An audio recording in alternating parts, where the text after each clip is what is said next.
Paris la nuit, le Bataclan éclairé, les gens qui rient en terrasse. 13 novembre 2015, un vendredi soir ordinaire. En quelques minutes, la capitale bascule dans l'horreur.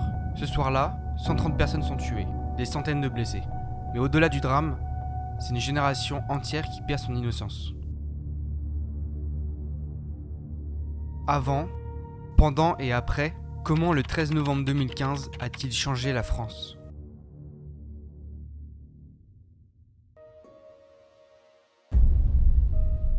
Mes chers compatriotes, au moment où je m'exprime, des attaques terroristes d'une ampleur sans précédent sont en cours dans l'agglomération parisienne. Il y a plusieurs dizaines de tués. Il y a beaucoup de blessés. C'est une horreur. 21h20. Première explosion près du Stade de France à Saint-Denis. Un match entre l'Allemagne et la France se déroule et 3 kamikazes se font exploser sans entrer dans le stade. 21h25. Fusillade sur les terrasses de plusieurs cafés parisiens. Des scènes de panique filmées par les passants. 21h40.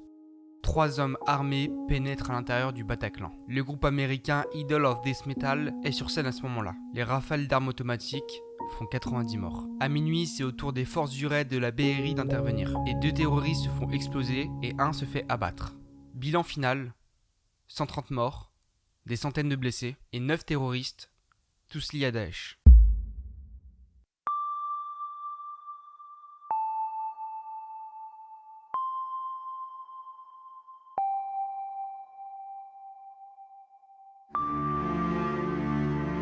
À ce moment-là, c'est le choc immédiat. L'état d'urgence est décrété dans la nuit par François Hollande. Plusieurs restrictions sont mises en place. Les frontières sont renforcées. L'annulation de rassemblements en lieu public également. Et commencent à apparaître des milliers de messages de solidarité partout dans le monde.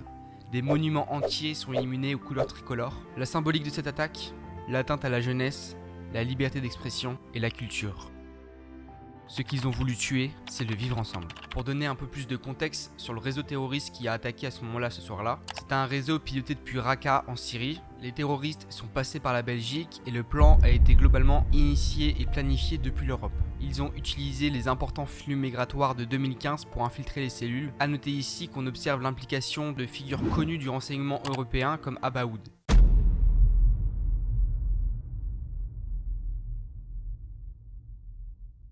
L'onde de choc du 11 septembre 2001. Pour comprendre le contexte français, revenons le 11 septembre 2001, 14 ans plus tôt. 2 avions de ligne s'enfoncent dans le World Trade Center.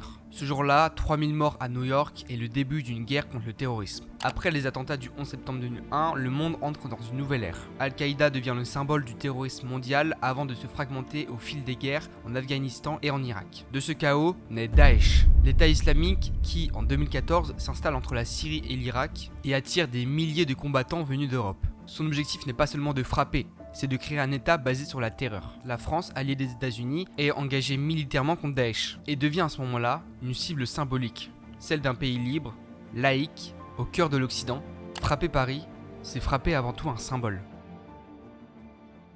Revenons un peu en arrière et parlons du terrorisme en France avant 2015. Parmi les attentats islamistes déjà connus, nous avons en 1986 avec la bombe à Paris par le Hezbollah, en 1995 avec le groupe algérien terroriste et le GIA qui fait 8 morts dans le RERB, et l'intensification des actes terroristes commence vraiment à partir de 2010. En 2012, nous avons Mohamed Merah à Toulouse et Montauban, et en janvier 2015, nous avons Charlie Hebdo et l'Hypercacher. Il faut savoir qu'il y a un plan Vigipirate qui est instauré depuis 1995 dans les écoles, les gares et les lieux publics avec la présence constante de militaires. Malgré ces dispositifs, faut noter qu'il y a toujours ce sentiment que la menace reste abstraite, reste loin de nous, là-bas. Et la société française qui continue de porter haut de ses convictions, avec notamment la liberté d'expression et les marches partout dans le monde, je suis Charlie. Mais paradoxalement, les divisions s'approfondissent. En termes de laïcité, de religion et de racines culturelles, les fossés se creusent, et ce, avec la montée des dangers.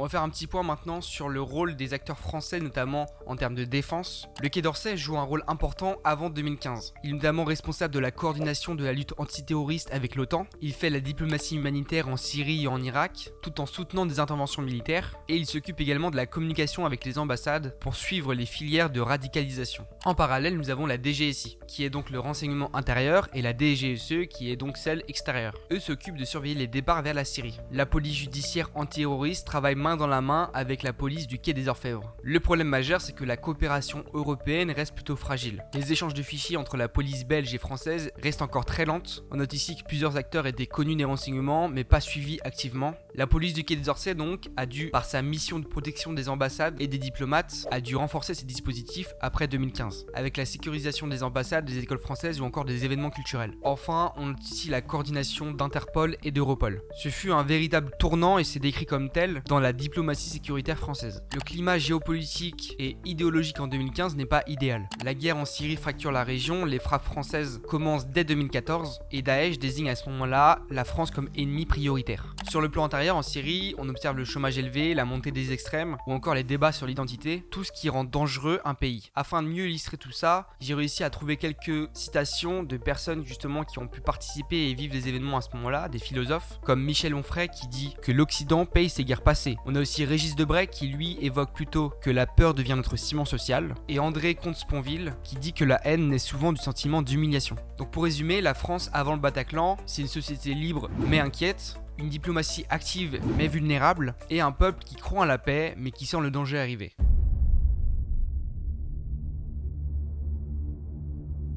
Revenons à la fameuse nuit du Bataclan. L'état d'urgence est décrété dans la nuit et va demeurer jusqu'à 2017. En 2017, on a également la création du Centre national contre le terrorisme, basé à l'Elysée. On a également la loi antiterroriste de 2017, intégrant certaines mesures de l'état d'urgence dans le droit commun. On a également plus de 700 tentatives d'attentats déjouées depuis 2015 et des plans sentinelles activés dans les gares, les écoles et les lieux publics en général. On a également le renforcement des débats liés à la sécurité contre les libertés publiques. Et pour faire un petit point sur la police, nous avons le Quai d'Orsay qui réorganise sa cellule de crise et amplifie la coordination mondiale des ambassades. Une génération marquée à vie. Les 15-30 ans de 2015 deviennent les enfants du Bataclan. De là naît un traumatisme collectif. La peur des foules, la vigilance constante, les angoisses des lieux publics, les changements de comportement en France se voient de plus en plus, avec les contrôles accrus des événements qu'il n'y avait pas avant 2015, et la méfiance qui apparaît, et aussi la solidarité. Niveau impact culturel, on a été beaucoup touché à ce moment-là. La musique, le cinéma, la littérature évoquent beaucoup ces moments de troubles et de traumatisme ancrés dans les générations de 2015. Désormais, on évoque plus la peur et la résilience. Par exemple, on peut noter ici le livre d'Antoine Léris, Vous n'aurez pas ma haine. La jeunesse française, qui était un peu déconnectée du devoir de mémoire, retrouve du sens. Le sens du civisme et de la mémoire. Le 13 novembre devient une journée nationale de commémoration. Plusieurs associations de victimes sont créées, comme Life for Paris, 13, 11, 15, et permettent de garder et d'être actifs dans la mémoire des Français. Les procès des attentats vont se dérouler entre 2021 et 2022 et devenir un moment historique de justice et de catharsis. La symbolique du Bataclan, elle, va réouvrir ses portes en 2016 avec des concerts sous haute émotion. Le Bataclan